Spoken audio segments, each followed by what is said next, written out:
제가 별로 그렇게 장제원 의원을 좋아하는 사람은 아닌데요. 오늘은 장제원 의원님 지금 칭찬을 하려고요. 저는 분명히 얘기하지만 이때까지 누적된 거로 보고 제 평가로 해서 제가 싫다 좋다를 분명히 얘기를 하는데 그래도 누구나 반전을 할 수는 있다. 자유공제님, 희리님 감사합니다. 아유 죄송하긴요. 제가 뭔 얘기를 하려고 하냐면 장제원 의원이 우주항공청 협조하면 과방위원장 사퇴를 하겠다. 이렇게 장제원 의원이 얘기를 했었어요. 우주항공청 협조하면 과방위원장 사퇴를 하겠다. 근데 민주당이요. 근데 재밌는 건데 민주당 애들이 뭐냐면 우리가 언제 반대했니? 이런 식으로 얘기 나오거든요. 그런데 여러분 있잖아요. 그러면서 민주당이 사직 퍼포먼스 황당하다, 조건 없이 물러나라 이렇게 얘기를 하면서 우리는 우주항공청 반대한 적이 없어요 라고 얘기하거든요. 이거 여러분 있잖아요. 구라입니다. 민주당은요. 그러니까 민주당은 우주항공청과 관련돼서 정확히 하면요. 뭐냐면 그러니까 보이콧이라고 이런 걸 뭐라고 하죠? 그러니까 태업을 하고 있어요. 태업. 이거를 저 법안을 찬성하는 것도 아니고 반대하는 것도 아니고 분명한 입장은 얘기하지 않으면서 이 일을 질질 끌면서 결국은 안 되게 만든다고요. 이게 왜냐면요, 여러분. 이거는 반대하면 이게 여러분 우주항공청 이거 반대하면 자기네들이 반미하는 거예요. 그러니까 대한민국 국가의 그 국방이나 이런 거에 쟤들이 반대한다는 얘기거든요. 그리고 국민들이 이거에 대해서 관심이 많지 않은데 여러분 이거의 우주항공청의 핵심은 친미냐 친중이냐. 우리가 우주항공청을 세우는 순간 우리는 확실히 중국하고는 이렇게 되는 거란 말이에요. 여러분. 그래서 이거와 관련돼서 정부와 계속 우리나라 국책연구기관 어디서 이런 거에 대한 발표를 한 게 있냐. 그래서 찾아봤더니 대한민국 국회 제가 대한민국 이런 그 국책 연구기관 같은데 맨날 욕하거든요. 항상 그 핵심적인 건 아니고 쓸데기 없는 얘기들 하고 있고 아유 비비하고 책임지지 않을까요? 막 이렇게 안전빵으로도 쓴다 그러는데 일단요. 차정미 부연구위원 국제전략연구센터장 이렇게 나와 있는데 차정미 부연구위원님 땡큐 베리 머치 저한테 주말에 읽을 거리를 던져주셔서 매우 감사합니다. 이렇게 얘기를 드리면서 여기 보죠. 미중 전략전쟁과 우주의 지정학 이렇게 나와요. Geopolitics of Space 이렇게 나오는데 여러분 아이고 잠깐 제가 분수를 떨고 푹 뛰어갔다 올게. 금방 뛰어갔다 올 겁니다.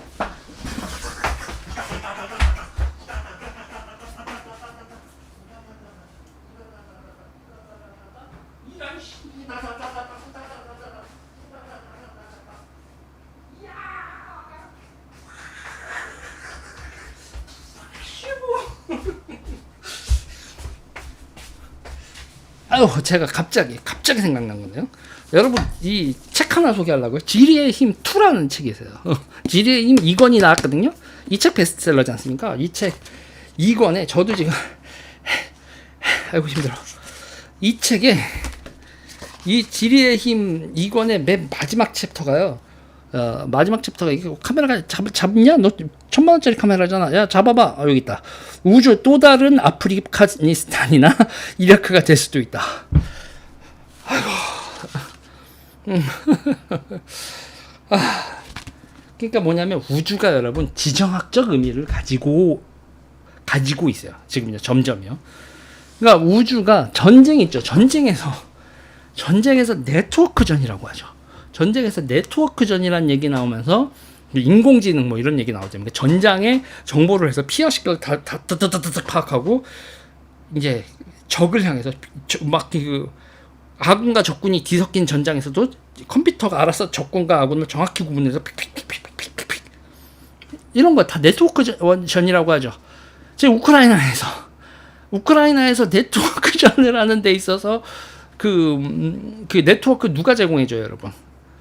그럼 인공위성이 제공해 주잖아요. 미국의 군사 위성들하고 민간 군사 지금 다 하죠. 민간 군사 위성 그리고 군용 위성들 총 동원돼서 우크라이나 전쟁을 지원하고 있지 않습니까? 그렇죠. 자, 지금 제가 얘기는 글씨 노안이라 글씨가 안 보일 경우에는요. 네, 심수연님, 네, 이북을 사셔서 크게 보십시오. 그래서 저는 지금 상황에서 보면 이 네트워크 전도 그렇고, 그리고 지금요 그 우주를 향해서 우주 자원 헬륨 3 그리고 정지위성 궤도 이런 걸 가지고 지금 우주가, 그러니까 옛날에는 우주가 여러분 희소성이, 우주 궤도라는 것 자체가 희소성이 없었어요. 왜냐하면 우주는 광활하고 위성은 아무리 쏘아대도 위성을 꽉 채우는 일이 없을 거라고, 하늘을 꽉 채우는 일이 없을 거라고 했는데, 지금 위성 궤도도요, 위성 궤도를 두고서도 전쟁이고, 특히 정지 궤도는 여러분 지금 꽉 찼습니다.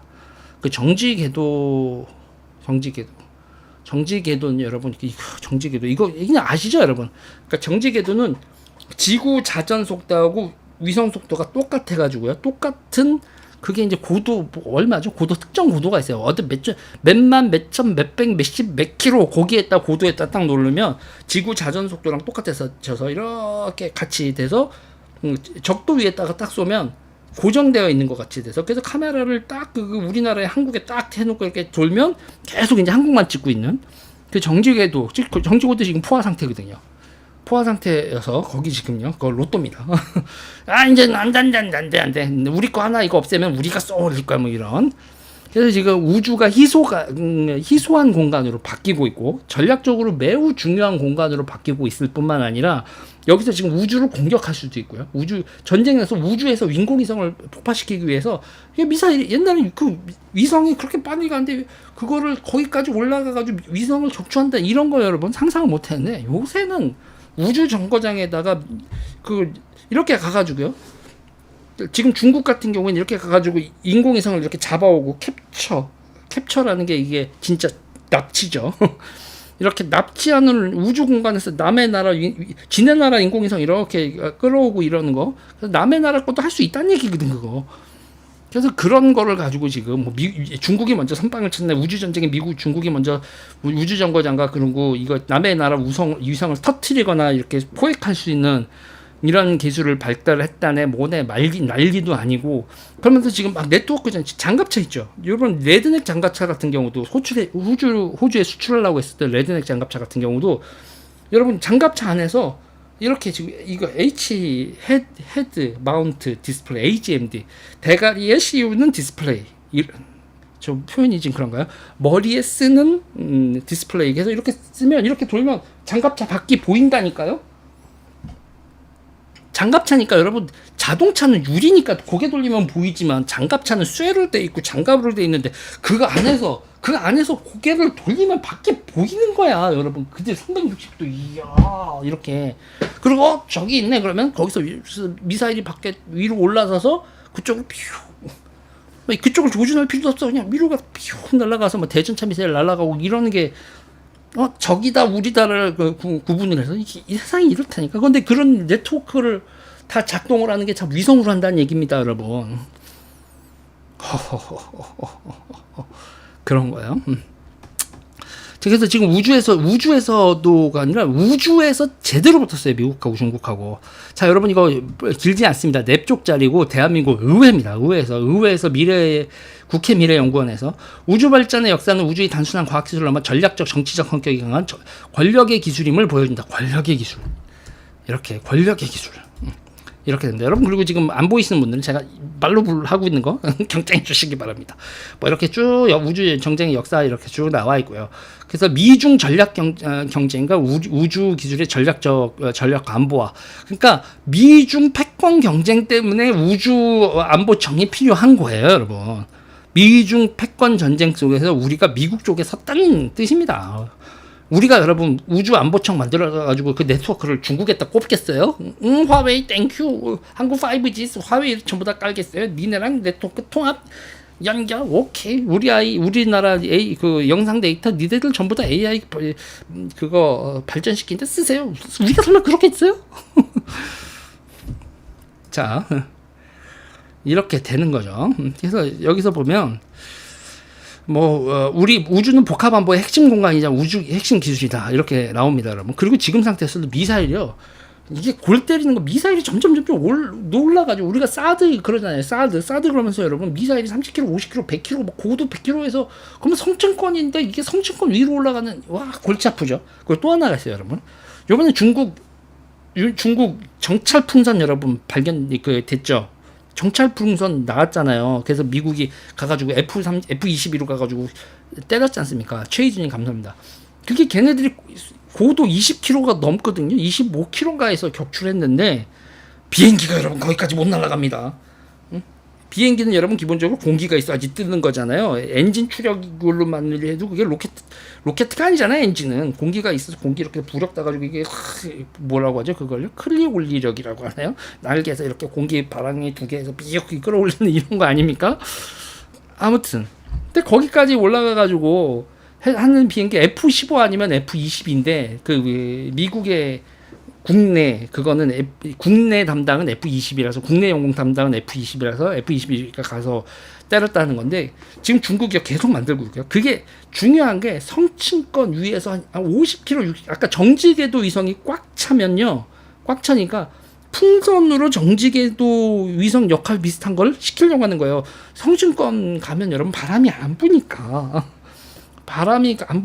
가가지고 넉저리 픽픽픽픽픽 이렇게 빙빙빙빙빙 돌려서 태양광으로 패널 달고 충전해서 휙휙휙휙휙 돌아서 거기도 바람은 이렇게 성층 공기는 있는데 바람이 없는 거거든요.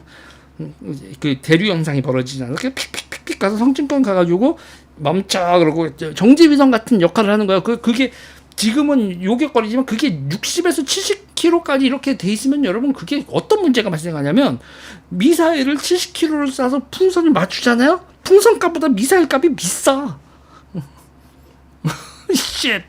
잠깐만 이거 가성비에서 안 되는데 미사일로 쏴서 맞춰라 니네가 손해 이렇게 이게 성층권 풍선 80에서 그래서 90kg짜리 이렇게 되는 거 이거 머가리가 아파오거든.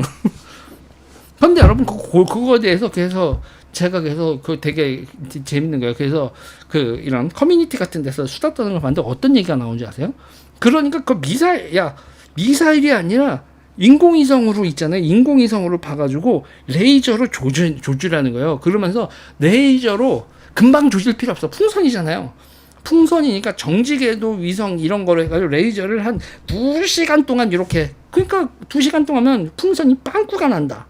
그러니까 여러분 옛날에 그 볼록 렌즈 있죠. 볼록 렌즈로 옛날 달력 같은 거 찢어가지고 이렇게 볼록 렌즈 찍 해가지고 불 붙는 거 우리 했었잖아. 그러니까 그 풍선이 빵꾸 날 때까지 레이저를 지지는 거야. 그래서 내가 미사일 말고 이게 이런 방법이 있구나. 근데 현재로서는 그러니까 그런 게 많아지면 또 그렇게 이게 장군멍군 하는 거죠. 자, 제가 지금 말씀드리고 싶은 게 뭐냐면 고도 80km에서 이상에서도 지금 이게 우주 그러니까 공기가 없는 우주 말고도 대단히 고고도에서도 별 일이 다 나는 거예요. 그러니까 지금 이게 풍선이 여러분 그냥 단순한 문제가 아니라 뭐냐면 요번에 그 정찰 풍선 떠가지고 태양광 패널 이렇게 했었잖아요. 그걸 풍선은 계속 위에 올라 있을 수 있다 그러면 풍선으로 위에다 올려가지고요. 그래가지고 거기서 태양광 축전지를 해서 거기다 스테이션을 크게 만들어서 거기다 레일건을 다는 거야. 그래서 저도 이제 이게 상상 속의 얘기다라고만 생각을 했는데 이게 중국이 풍선 전쟁을 불러일으키면 이게 어디까지 갈지 모르겠어. 그럼 성층권의 정지궤도 위성으로 하는데 그걸 여러분 위성 정찰용만 하라는 법이죠. 공격용으로도 가는 거예요. 공격용으로 풍선 달아서 위로 가서 레일건 달고 공중에서 레일건이 있다고 생각해봐요. 야 미쳤다 대고 레일건을 팡팡팡 쏘는 거야. 그런데 그게 싸대. 대가리야. 내가 그래서 그러니까 제가 좀 너무 구체적이고 그냥 상상 같은 얘기, 공상 같은 얘기를 했는데 여러분. 그러니까 별일이 다 벌어진다. 우주에서. 우주는 복합 안보의 공간이 핵심이자 핵심 기술로 미중 전략 경쟁의 중요 축이다. 그리고 우크라이나 전쟁 이후 글로벌 공공재로 이어졌던 우주 공간은 우크라이나에서 이렇게 됐죠. 여기서 이제 이렇게 쭉 얘기가 나온다. 이런 얘기가 쭈쭈쭈쭉 나오고 2페이지, 3페이지, 4페이지짜리 문서입니다. 우리 우크라이나 전쟁과 우주 협력 진영화, 우주 협력 진영화 이렇게 돼 있고 이렇게 되니까 미중 양국의 우주 외교 경쟁 강화 이렇게 돼 있고 여기서 말이죠, 여러분. 여기서 미국 아르테미스 협정국 27개국 대한민국 들어가 있죠. 미중 양국의 우주 협력 네트워크에서 아시아 퍼시픽 스페이스 코퍼레이션 오가니제이션 해가지고 여기 아이고 여기 몇 나라들 이렇게 지금 중국 이렇게 돼 있고 미국이 이렇게 아르테미스 어코즈 이렇게 돼 있고 우주 시대에 준비된 국가가 미래 경쟁력을 가질 거 이런 리포트 국회 리포트가 이렇게 7월 10일에도 나왔는데 자 제가 얘기하고 싶은 건 여러분 그거예요. 장제원 의원은 이거 여러분 대한민국 국민들은 우주 항공청 이런 거 있잖아요. 뭔 얘기를 해? 아유 미국 뭔 얘기를 해? 이게 역사적으로 지금 미중 패권 갈등 속에서 대한민국이 해야 될 가장 중요한 그 파트너 미국의 우주항공청하고 파트너 역할을 하고 같이 사업을 할 수 있는 파트너 행정기관을 만들어야 된다라는 이거거든요. 이거를 민주당이 그냥 대놓고 반대는 안 하면서 이렇게 곧 태업 이런 식으로 지금 나오고 있는데 장제원 의원이 이렇게 얘기를 한 건 이게 정무적으로나 뭐 이런 지지율 보고 이러면은 그런데 저는 이런 정치 좋아합니다. 뭐냐면 이런 정치를 좋아한다는 게 뭐냐면 남이 알아주던 뭐라던 뭐 정치공학적으로 정치공학 별로 그렇게 바람직한 용어는 아니라고 생각을 하는데 그거로 뭐 선거의 유불리나 그런 걸 떠나가지고 해야 될 일하고 자기가 가방위원장직 사퇴하겠다. 이거는 뭐 저는 장제원 의원님 뭐 가방위원장 근데 이제 민주당은 가방위원장을 두고 논란에 초점을 찍는데 저는 우주항공청에 초점을 찍고 이 우주항공청에 초점을 찍으면서 다시 하나 조금 전에 얘기해 드렸던 미국하고의 코드를 맞추고 그리고 우리가 아르테미스 아코즈 이렇게 돼 있죠. 미국의 중요한 한 축에 이렇게 가담하는 거 이거 당연히 해야 될 일이다. 자, 간만에 장제원 의원님, 장제원 의원님 큰 정치 하시네. 인정, 이건 인정, 이건 인정. 네, 이 얘기를 여기까지 하겠습니다.